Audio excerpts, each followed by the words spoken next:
out at 484 Lick Run Road. And I'd made, about $230,000 on the deal. And Katie asked if she could go to the bank that day when we did the closing. My attorney was there. Karen Nabenshoe at the bank was there. Katie was there. The man that I was buying the property off of, because I had a balance to pay off, was there. And myself. And when the checks were cut, because Senator Mike Ross bought the property, I made sure that the man that I owed the money to was paid. And then I got a check for about $230,000. Well, my lawyer had left. The man from Virginia who I got the property from was paid, and he had left. And that left Katie, Karen, and me at the bank. Well, that check was sitting on Karen's desk because she was going to put it in my account. And Katie looked at that check, and I was standing right there. And if you ask Karen Nabenshoe, she'll tell you the same thing. Katie saw that check, and she slid it across the desk, and her eyes got great big. It was like Christmas to her. And now that I reflect on it, I could see how her wheels were turning. Because subsequently after that, I guess it was, I don't know. I'd have to look up the dates to be sure. But I don't think it was much more than a month. Maybe a little longer, but I don't think much longer. I had a vehicle accident. I'd gotten T-boned. In town. I was out yard sailing. Well, the ambulance came. I had to go to the hospital. You know, while we're at the hospital, our respiratory therapist calls us and tells my husband that my mother's feeding tube had burst. So my husband had to go in an ambulance with my mother to Morgantown. Well, Katie volunteered to stay with me at the house because they didn't want me being left alone after just being in an accident that day. And I will let you know that while I was at the hospital, I had CAT scans.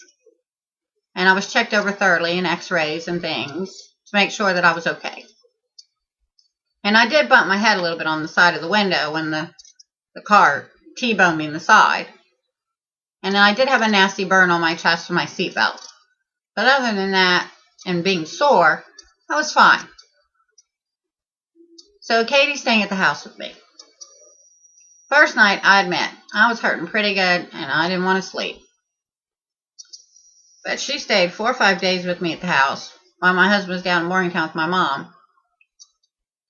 And I don't take pills. Honey, I don't even take an aspirin. I don't drink, but I do smoke cigarettes. Well, during those days, people tried to come to see me at the house, and Katie wouldn't let them see me. And then I noticed the second day, I was feeling funny. You know, like really out of it, and I don't know, it was like I couldn't even articulate a conversation. I just felt like I was really like buzzed or high or something. It was really strange. And Katie was the one bringing my food and my tea and cookies and things to me. And the first day, I said to her, Katie, you didn't put any medicine in my food, did you? Any pain medicine or anything, did you? No. I said, good, because I don't take pills, and I don't want any pills. I don't want any medication. I'll take hot baths, and I'll get over this myself. Well, the second day or third day that she was there, each day I'm getting a little higher, by the way. I'm feeling a little wilder and wilder. You know what I mean? I am stoned. Something was wrong. And I noticed when I'd get up in the middle of the night to go to the bathroom, Katie would jump up and watch me. So I don't know if she was afraid because she was drugging me that I would fall or what. Well, about the third day, she drags me to Clarksburg, West Virginia, to the mall. And I'm not feeling like going to the mall, people. I'm so stoned, I can't even see straight. But I didn't realize I was stoned. I'm sure of it now.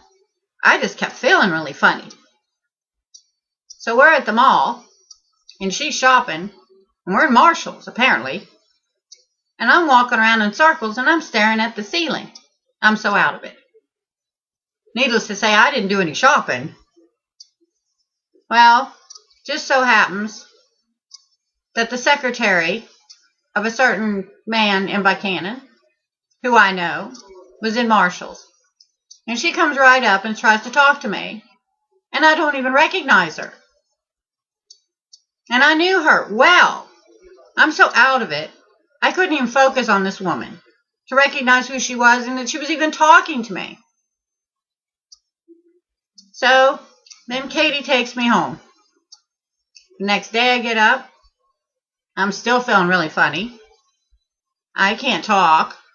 I can't make 2 and 2 to make 4. Honey, I can barely walk. And she takes me to my bank. And she takes me into Karen Navin's shoe. And I'm so high, I'm telling you, I couldn't even breathe. I felt that funny. So I kept going outside, trying to get air. And I kept wondering, what is wrong with me? Why am I feeling this high? And why? And I knew I hadn't taken anything. So I thought, what, was there something wrong with my brain? What, did that accident do something to me? I had no idea what had happened to me.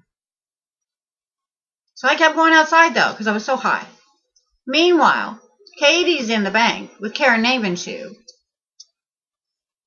And she's getting Karen to pay all of her credit card bills. $20-some worth of credit card bills, apparently. Now, I can tell you that now because I couldn't have told you that day. I was too out of it. And I remember sitting down next to her and saying, Katie, where's your bills? She had some piece of paper she'd written numbers down on. And then I'm seeing what she's paying with my money. But I couldn't focus enough to even say, hey, something's wrong here.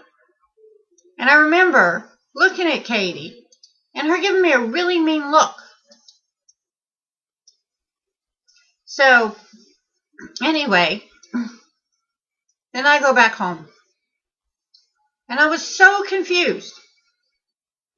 I couldn't figure out what the hell was going on. So, then my husband comes home. I do remember calling my husband while I was in Morgantown and begging him to let me come to Morgantown because I was frightened. And he kept telling me, no, you've been in a car accident. You don't need to be traveling. The doctors don't want you traveling, blah, blah, blah. So he comes home finally, and Katie leaves. I'll tell you what, it took another 4 days before my head cleared. And then I knew something was up. I knew something was wrong. And I definitely knew something was wrong that day she took me to Clarksburg because she had those pills in her purse. When I told her to flush them down the toilet, I wasn't taking them. I remember telling her that first day. But I remember, even though I was stoned, and she had me in Clarksburg, I remember seeing that bottle of pills in her purse. So anyway, subsequently, after my husband came home, I knew something horrible had happened to me. And I tried to tell the lady at the bank.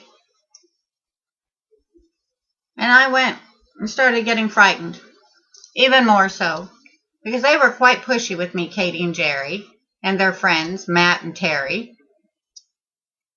So I was a bit frightened. So I went out of town to White Sulphur Springs to look for a place. Because I don't know, I just felt really frightened. Well, while I'm out of town, Katie had borrowed my Mercedes, and she wanted to buy it from me.